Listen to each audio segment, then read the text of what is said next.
नमस्कार प्रेक्षकांनो, मालिकेचा आजचा भाग खूपच जबरदस्त आहे। ईश्वरीने फायनली इंदोरी झटका दाखवलेला आहे, तो म्हणजे अर्णवला, लावण्याला आणि वल्लरीला त्यांना दाखवून दिलेला आहे की ईश्वरी काय आहे, ईश्वरी काय करू शकते हे सगळं दाखवून दिलेलं आहे। ईश्वरी नक्की कोणत्या थराला जाऊ शकते। जर तिच्याशी एखादी व्यक्ती चांगली वागली तर त्याच्याशी ती चांगलंच वागणार, पण जर एखाद्या व्यक्तीने तिच्या आडव्यात जाण्याचा प्रयत्न केला तर मात्र ईश्वरी त्या व्यक्तीला पुरून उरणार, हे ईश्वरीने दाखवून दिलेलं आहे। आणि वल्लरी मामीची तर वाटच लावलेली आहे। पहिल्याच दिवशी वल्लरी मामीची जी वाट लागलेली आहे ती पाहून मात्र खरंच मजा येणार आहे। त्यासाठी हा व्हिडिओ शेवटपर्यंत पहा। तर ईश्वरी इकडे असते। आता राजी म्हणते की अगं अंजली, मला काय वाटतं माहिती आहे का, तुझ्याकडचा एक आता छानसा ड्रेस आहे ना, तो तिला दे। आणि म्हणजे काय होईल माहिती आहे का, तो ड्रेस तिला घालता येईल आणि मग तिला आवरून घरी जाता येईल, हे सगळं ईश्वरीला आजी सांगत असतात। आणि मग अंजली म्हणते की हो आई, पण एवढा सहजासहजी आपण हिला नाही जाऊ द्यायचं। तेवढ्यात मामी तिथे आलेली असते आणि मामी म्हणते की बघूया कोणते VIP गेस्ट आलेले आहेत, त्यांची एवढी इथे चाललेली आहे सरभरात। तेव्हा तिथे ईश्वरी असते। ईश्वरीला खूपच राग आलेला असतो, पण मामी कशी आहे हे ईश्वरीला चांगलंच माहिती असतं। त्यामुळं ईश्वरी मामीला म्हणत असते की हो बरोबर आहे, कसं माहिती आहे का, तुम्ही सगळे माझ्याशी ज्या पद्धतीने वागत आहात ना, त्या पद्धतीने मला तर असं वाटत आहे की मी VIPच आहे। तुम्ही मला सगळेजण VIP गेस्टची ट्रीटमेंट देत आहात, हे ईश्वरी बोलत असते। त्याचबरोबर इकडे ईश्वरी म्हणत असते की चला मला आवरून निघायला पाहिजे, आत्या घरी वाट बघत असेल ना। तेव्हा मात्र इकडे अंजली म्हणते की नाही, कसं आहे, असं कसं जाऊ देईल, मला तुझ्या हातचे इंदोरी पोहे तर खायचे आहेत ना, आणि ते पोहे खाल्ल्याशिवाय मी काय तुला जाऊ देणार नाही, असं आजीचं म्हणणं असतं। आणि काही झालं तरी हे इंदोरी पोहे आहेत ना, ते आम्हाला खायचेच आहेत, असं आजी आणि अंजली म्हणत असतात। ईश्वरी म्हणते की चालेल की बढिया, मी तुम्हाला नक्कीच इंदोरी पोहे खायला घालेल, असं तिचं म्हणणं असतं आणि ती तयारी होते। त्यानंतर ईश्वरी म्हणते चला मग कशाला उशीर करायचा आहे, आता चांगल्या कामाला, असं म्हणत ईश्वरी इंदोरी पोहे बनवण्याच्या तयारीला लागलेलीही असते। आणि मग इकडे आजी अंजली म्हणत असतात की खरंच किती गोड मुलगी आहे, खरंच छान आहे ही मुलगी, असं त्यांचं म्हणणं चालू असतं। आणि मग ईश्वरी आवरायला घेते, कारण पटकन तिला पोहे बनवायचे असतात। आणि जोपर्यंत हे पोहे बनवून आपण खाऊ घालत नाही यांना सगळ्यांना, तोपर्यंत हे सगळे काही खुश होणार नाहीत, हे लक्षात आलेलं असतं। त्यानंतर आपल्याला पाहायला मिळतं की ईश्वरी छान तयार झालेली असते। अंजलीने तिला छान असा ड्रेस दिलेला असतो आणि ईश्वरी तयार होऊन किचनकडे आलेलीही असते। आणि जेव्हा ईश्वरी किचनकडे आलेली असते ते पाहून मात्र इकडे खूप मोठा धक्का बसलेला असतो, तो म्हणजे वल्लरीला। आणि किचनमध्ये ज्या मावशी असतात त्या आवरावर करत असतात। तेव्हा त्या म्हणतात की तुम्हाला काय हवं आहे का। तेव्हा ईश्वरी म्हणते की मला पोहे बनवायचे आहे, तुम्ही इथे बसून राहा, मी पोहे बनवते। तेव्हा त्या मावशी म्हणतात की कशाला, मी करेल ना, तुम्ही सांगा मला काय करायचं आहे ते। तेव्हा ईश्वरी म्हणते की नाही, आज तुम्ही बसून राहा, मी पोहे बनवते आणि मग तुम्ही खा, असं सगळं चाललेलं असतं। आणि त्यानंतर ईश्वरीचं हे जे बोलणं आहे ते ऐकून लगेचच ईश्वरी त्यांना सांगू लागते की मी पोहे बनवते, अहो ऐका तुम्ही माझं, आणि मग तुम्ही बसून निवांत खा, कारण आज मला फक्त तिथे बसून तुम्ही सांगायचं आहे की कुठे काय ठेवलेलं आहे। हे ईश्वरी जेव्हा बोलत असते तेव्हा त्या मावशी म्हणत असतात की चालेल। आणि ईश्वरी त्यांच्याशी खूप प्रेमाने वागत असते, त्यांनाही खूप छान वाटत असतं, कारण अंजली, त्याचबरोबर आजी आणि त्यानंतर आता ईश्वरी, एवढं प्रेमाने वागणाऱ्या ह्या एवढ्याच व्यक्ती त्या घरात असतात। नाहीतर अर्णव, त्याचबरोबर वल्लरी ह्यांची सगळ्यांची तोंड नेहमी वाकडीच असतात, हे सगळ्यांनाच पाहायला मिळत असतं। मग ईश्वरी त्यांना सांगत असते कशा पद्धतीने कोणकोणत्या इन्स्ट्रक्शन आहेत ते सांगत असते, आणि नक्की काय करायचं आहे या सगळ्या गोष्टी तिने सांगायला सुरुवात केलेली असते। मग त्या मावशींना ती विचारते पोहे कुठे आहेत, कढई कुठं आहे, हे सगळं ती बोलत असते। आणि त्याचबरोबर ईश्वरीला त्या सांगत असतात, त्या पद्धतीने ईश्वरीने आता पोहे बनवायला घेतलेले असतात। आणि ईश्वरी मात्र जाम खुश असते आणि तिला ते किचन जे सगळं आहे ते पाहून खूप छान वाटत असतं, कारण गरीब घरात राहणारी तिनं कधी एवढं मोठं किचन या गोष्टी पाहिलेल्या नव्हत्या। आणि मग आता तिने इंदोरी पोहे बनवणार असते, पण स्वयंपाकाच्या बाबतीत मात्र ईश्वरीचा हात कोणी धरू शकत नाही, कारण तिच्या बाबांचं जे दुकान आहे ते चालवायचं काम ईश्वरी करत असते। त्यामुळं तिला ह्या गोष्टी सहज जमत असतात। कांदा वगैरे चिरून ईश्वरीने छान असे पोहे बनवायला घेतलेले असतात। आणि ईश्वरी अगदी तरबेज असते स्वयंपाकामध्ये, हे तिच्या प्रत्येक गोष्टीतून दिसत असतं। आणि छान असे पोहे ईश्वरी बनवत असते. त्याचबरोबर ईश्वरीच्या पोह्यांचा सुगंध सगळ्या घरभर दरवळत असतो. आणि आजी म्हणत असतात की खरंच किती गुणी आहे ना मुलगी. म्हणजे त्या मुलीला पाहिलं ना की मला प्रसन्न वाटतं. अंजली म्हणते, हो ना आजी, मला ना कळतच नाही आहे. अगं ती पोहे बनवणार आहे म्हणून तू साध्या गोळ्याही घेतलेल्या नाही आहेत अजूनपर्यंत. हे ऐकल्यानंतर इकडे आजी म्हणत असतात, ते जाऊ दे गं, खरंच ती मुलगी आहे ना खूप गोड आहे, मला ती खूप आवडते आणि तिच्याबरोबर असलं ना की मला खूप प्रसन्न वाटतं. आपल्या अर्णवच्या आयुष्यात पण अशीच एखादी मुलगी यायला पाहिजे, म्हणजे त्याचं जे आयुष्य आहे ते छान होईल गं. खरंच ती मुलगी खूप गुणी आहे असं आजी अंजलीला सांगत असतात. अंजली म्हणत असते, हो ना, खरंच खूप गोड आहे गं ती, निरागस आहे आणि लाघवी आहे, असं त्यांचं बोलणं चालू असतं. आणि त्याचवेळी तिथे वल्लरी आलेली असते. वल्लरी म्हणते, यांनी तर काय तिला सून करून घेण्यापर्यंत यांची मजल गेलेली आहे, हे वल्लरी बोलत असते. आणि तेव्हा मात्र आजी आणि वल्लरी त्यांचं बोलणं, अंजलीचं बोलणं ऐकून वल्लरी म्हणते, आत्ताच मला दाखवायला पाहिजे, कारण गेस्ट रूमपासून किचनपर्यंत त्या मुलीची मजल गेलेली आहे. आणि ही गोष्ट काय वल्लरीला पटलेली नसते. आजी म्हणत असतात की बरोबर आहे गं, खूप गुणी मुलगी आहे आणि तिच्याशी आपण प्रेमानेच वागलं पाहिजे, असं आजींचं म्हणणं असतं. आणि खरंच आज बघितलं ना किती छान वाटत आहे, घरामध्ये प्रसन्न वाटत आहे. आजी बोलत असतात आणि त्याचबरोबर इकडे वल्लरी मात्र किचनमध्ये आलेली असते आणि ती पाहत असते. तेव्हा तिथे ईश्वरी पोहे बनवत असते आणि ईश्वरीला काही करून छान असे पोहे बनवायचे असतात. घरातील सगळ्या तिला खूप मोठी जबाबदारी दिलेली असते, कारण सगळ्यांच्या आवडीचा ब्रेकफास्ट बनवायचा आहे हे तिला सांगितलेलं असतं. आणि त्यामुळंच ईश्वरीने हे काम हाती घेतलेलं असतं. ईश्वरी मनापासून ह्या सर्व गोष्टी करत असते आणि ईश्वरीला खूप छानही वाटत असतं. आणि त्याचबरोबर ईश्वरी हे सगळं करत असताना तिच्या मनात जराही येत नाही की यांना काही वाटणार आहे किंवा हे काही चुकीचं ठरवतील, असं काही तिच्या डोक्यात नसतं. तिच्या फक्त डोक्यात एकच असतं की आपल्याला काम करायचं आहे आणि प्रामाणिकपणे काम करायचं आहे, कारण त्यांना आपल्या हातचे पोहे खायचे आहेत ना, तर आपण छान असे पोहे बनवायचे एवढंच ईश्वरीने ठरवलेलं असतं. आणि म्हणूनच ईश्वरी पोहे बनवायला घेत असते. त्याचबरोबर आपल्याला पाहायला मिळतं की हे सगळं जेव्हा घडत असतं तेव्हा मात्र इकडे ईश्वरी जेव्हा तिथं असते तेव्हा वल्लरी तिथे येते आणि म्हणते की काय चाललं आहे नक्की. आणि वल्लरी म्हणत असते की हे सगळं कशासाठी. आणि वल्लरीला ती म्हणते की मला माहिती आहे तुला मोठ्या घरची सून व्हायचं आहे, त्याच्यासाठी हे सगळं नाटक सुरू आहे ना तुझं. कळलेलं आहे मला हे सगळं, कारण तुम्ही हे मुली कशा आहात ना हे मला चांगलंच माहिती आहे, असं वल्लरी तिला बोलत असते. आणि तुला या घरची सून व्हायचं आहे, मोठ्या श्रीमंताच्या घरात यायचं आहे, यासाठीच ह्या सर्व गोष्टी चाललेल्या आहेत. ह्या गोष्टी जेव्हा आता इकडे लक्षात आलेल्या असतात तेव्हा वल्लरीने तिच्यावरती हात उचललेला असतो. ईश्वरी म्हणत असते की कसं आहे माहिती आहे का, हे सगळं मला करायची काहीच गरज नाही आहे, पण ही गोष्ट तुम्ही लक्षात ठेवा की हे सगळं मी करतच नाही. ईश्वरी म्हणत असते की मला या गोष्टींची गरजच नाही आहे, मी का हे करू सगळं ना, असं ईश्वरीचं म्हणणं असतं.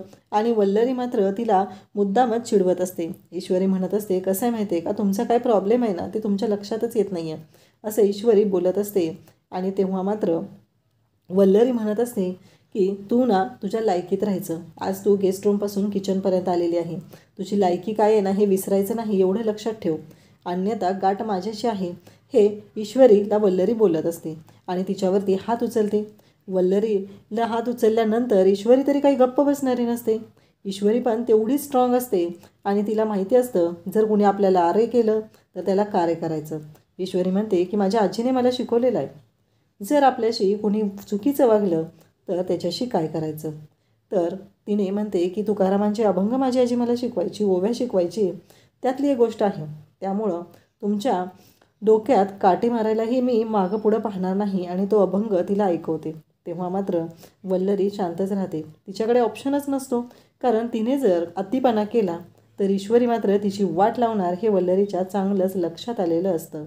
त्यामुळं वल्लरी मात्र शांतपणे आता उभी राहते. आणि तेवढ्यातच आजी तिथं आलेल्या असतात, का तर वल्लरीने हात उचलला तर ईश्वरीने पण तिच्यावरती झाऱ्या उगारलेला असतो आणि तिला दाखवून दिलेलं असतं की तुमची जेवढी लायकी आहे ना तेवढ्याच लायकीत तुम्ही राहा, कारण काही झालं तरीही तुम्ही अति केलं तर त्याची मात्र तुम्हाला शिक्षाच भोगावी लागणार आहे, असं स्पष्ट म्हणणं ईश्वरीचं असतं.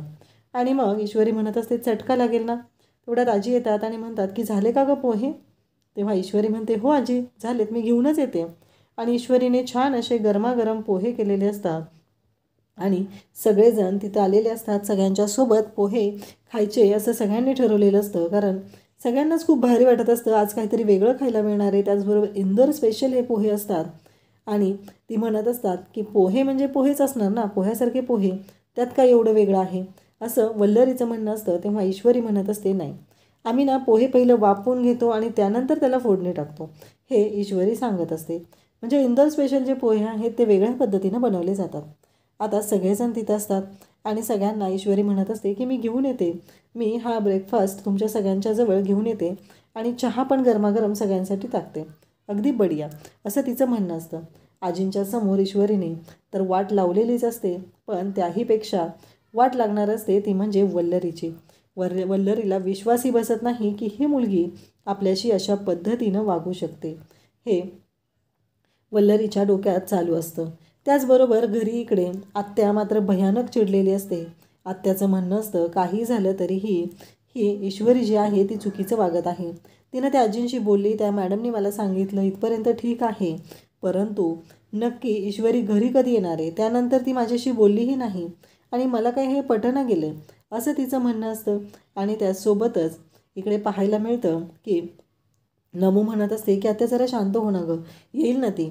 आगीत तेल ओतायचं काम करत असतो तो म्हणजे राकेश, कारण त्याला काही करून ईश्वरीला तिथे जॉब करू द्यायचा नसतो. त्यासाठी त्याची ही नाटकं चाललेली असतात आणि त्याने ठरवलेलं असतं की ईश्वरीने त्या ऑफिसमध्ये जो जॉब पकडलेला आहे त्याच्यासाठी हे सगळं चालू आहे आणि मग तिने जर तिथे जॉब करत असेल तर मलाच काहीतरी करावं लागणार आहे असं त्याच्या डोक्यात सुरू झालेलं असतं.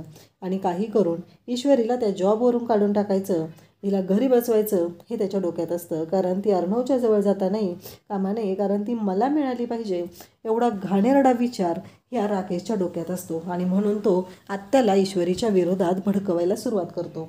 आत्या म्हणत असते की मला नाही, ह्या मुलीचं कळतच नाही आहे की ही अशा पद्धतीनं का वागत आहे, म्हणजे हिला काय करायचं आहे, ह्या सगळ्या गोष्टी करून काय मिळतं इशूला, हा प्रश्न इथे पडलेला असतो. आणि त्याचबरोबर आता तो खूप हसत असतो ईश्वरीला. तो म्हणत असतो की यात दोष ईश्वरीचा नाही आहे, त्या जॉबचा आहे, तो जॉब लागल्यापासून ईश्वरींचं हे सगळं असं चाललेलं आहे. आता सगळेजण ब्रेकफास्टसाठी बसलेले आहेत.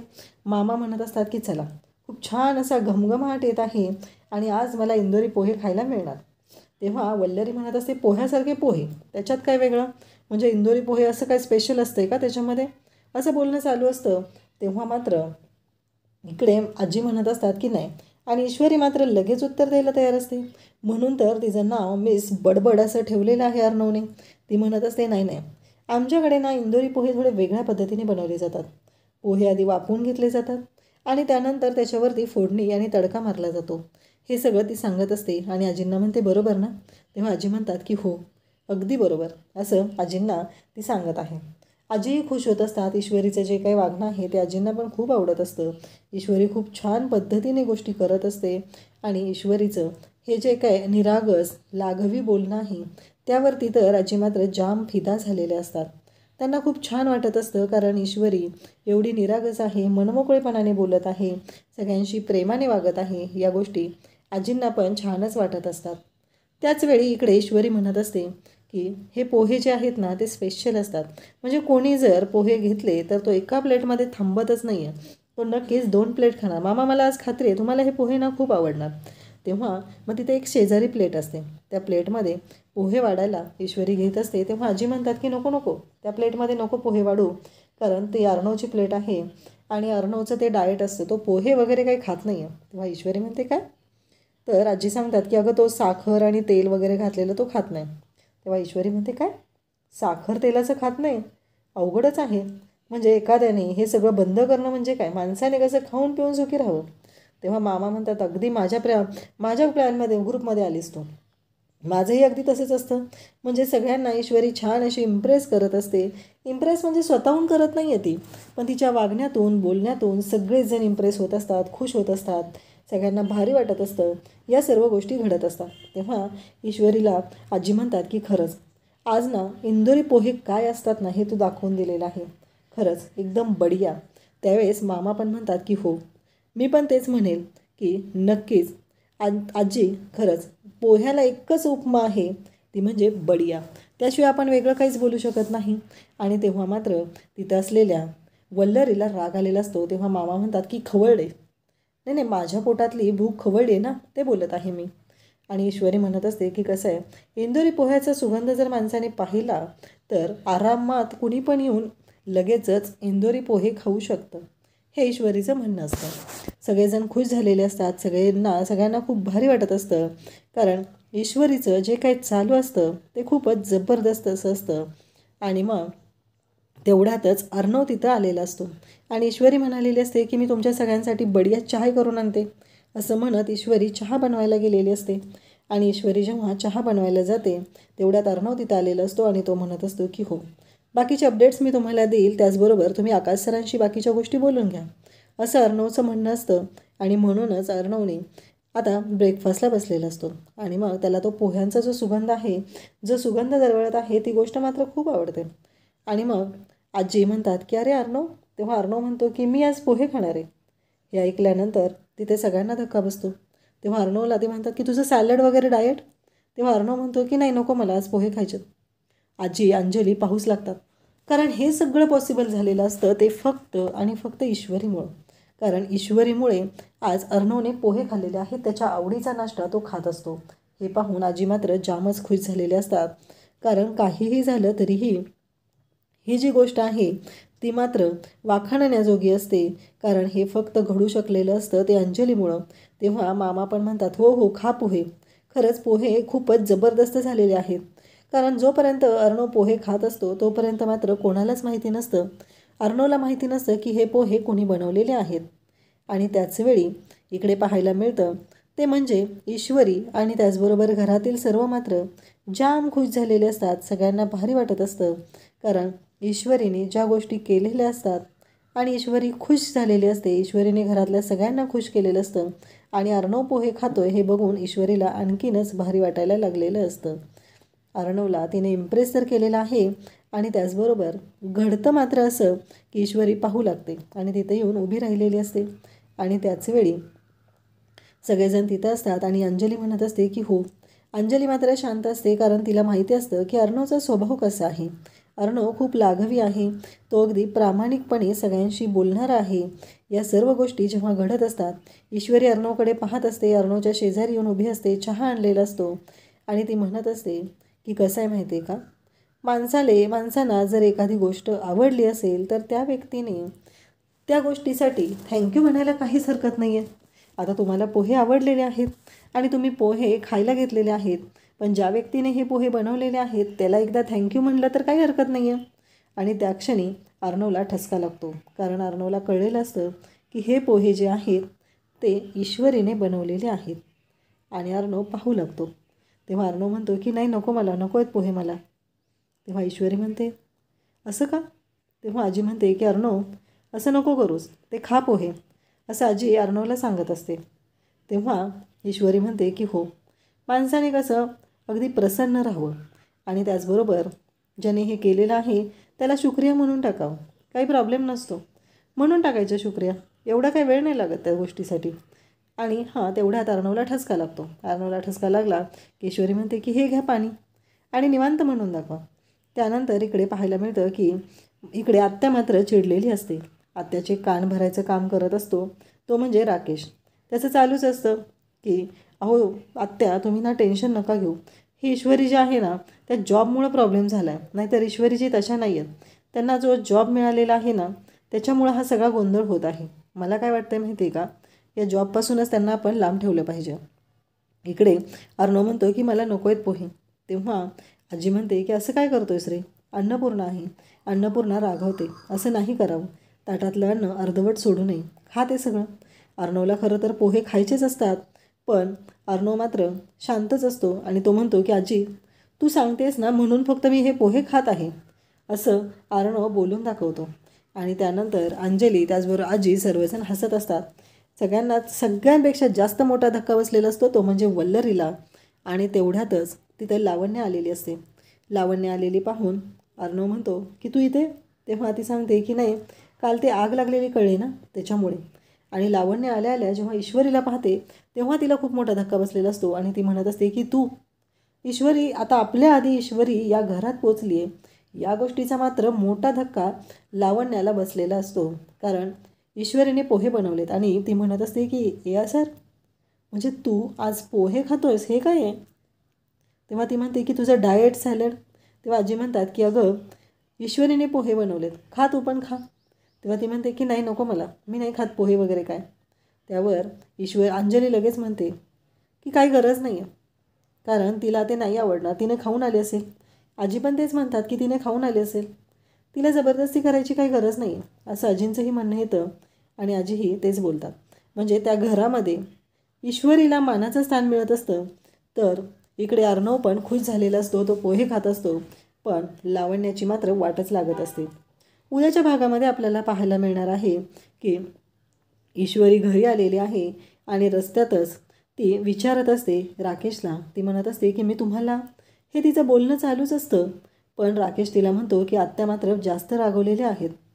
आणि राकेशचं असं म्हणणं असतं की तुम्ही जे काही केलेलं आहे त्यामुळं आत्या भडकलेल्या आहेत, असं राकेश तिला सांगत असतो. आणि ईश्वरीला गप्प करतो. ईश्वरीत माहिती असतं त्याला, ईश्वरी त्याला काय विचारणार आहे, म्हणून तर त्याने ईश्वरीला गप्प केलेलं असतं. आणि ईश्वरी मात्र इकडे भयानक टेन्शनमध्ये आलेली असते, आत्या चिडलेली आहे हे तिच्या लक्षात आलेलं असतं. घरी आल्या ऑलरेडी रॉकेल वतायचं काम ह्या राकेशने केलेलं असतं आणि त्यामुळं आत्याचा पारा चढलेला असतो. आणि आत्या म्हणत असते की तुझं हे जे काय चाललं आहे ना, हे मी खपवून घेणार नाही. आणि तिने खानदेशी ईश्वरीच्या कानाखाली वाजवते. राकेश मात्र बाहेरून हे सगळं पाहत असतो. त्याला तर आनंदच झालेला असतो, त्याला छान वाटत असतं. ईश्वरीला ओरडा बसलेला आहे या गोष्टीचा आनंद त्याला झालेला असतो. आणि तो म्हणत असतो की भारी झालं, म्हणजे आता ही ईश्वरी काय जॉबला जाणार नाही, असं त्याच्या डोक्यात सुरू असतं. नमू म्हणत असते की आत्या असं नको ना करू, आत्या शांत हो ना, असं म्हणत नमू शांत करत असते. परंतु इकडे आता जयश्री मात्र ऐकायला तयारच नसते आणि ती म्हणते की बाद झालं. कसं आहे माहिती आहे का, तू माझ्या भावाने तुला मुलगी म्हणून स्वीकारलेला आहे म्हणून तू मला आत्या म्हणते, अन्यथा तो अधिकार तुला नाही. तू ना माझ्या रक्ताची आहे ना नात्याची आहे, शेवटी परकी ती परकी, दुसऱ्याच रक्त आहे ना, परकं रक्त आहे. आणि या शब्दांचं ईश्वरीला खूप वाईट वाटतं आणि तिच्या डोळ्यात पाणी येऊ लागतं. आणि हे सत्य आता राकेशला कळलेलं असतं. अशाच अपडेटसाठी चॅनलला सबस्क्राईब करा. थँक्यू.